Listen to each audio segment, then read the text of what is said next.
Қайырлы күн баршаңызға достар. Сіздермен бірге Балқаймақ арнасы. Бүгін керемет дәмді, жұмсақ болып шығатын бауырсақ дайындайтын боламыз. Ол үшін ыдысымызға жылы сүтімізді, жылы суымызды және татымына қарай тұз, шекерімізді қосып араластырып аламыз. Араластырып алғаннан кейін бір жұмыртқамызды жарып және үй температурасында жылып тұрған сары майымызды қосатын боламыз. Ең бастысы аштығымызды, яғни дрожжымызды да салатын боламыз. Мінекей біздің қамырымыздың негізгі құрамы дайын болды. Енді үстіне ұнын салып, әдемі жұмсақ, эластичный қамыр илейтін боламыз.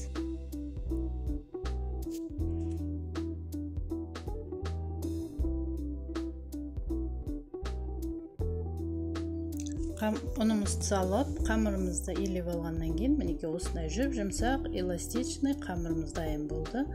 Енді қамырымызды жылы жерге қойып, көтерілдіруге қоятын боламыз.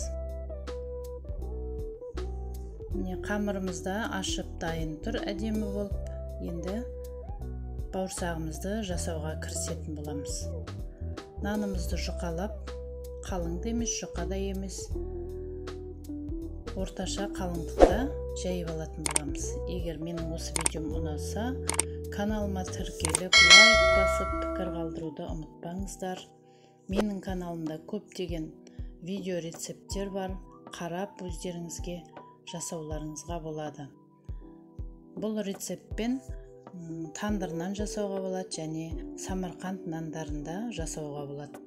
Менің арнамда осы нандардың рецепттері, видеолары бар, қарауларыңызға болады.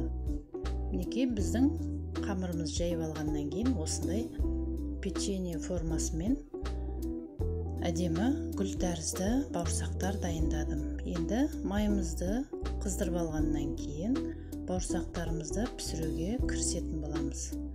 Мінекей майға салғаннан кейін әп-сәтте быртиып әдемі болып доп-домпақ бауырсақтарымыз пісе бастады. Бауырсақтарымыз әдемі осындай сап-сары қылып пісіріп алғаннан кейін бауырсақтарымызды майын сорғытып алып, тәттілеп шаймен ішуге болады. Сіздер де жасап көріңіздер, баршаңызға ас болсын.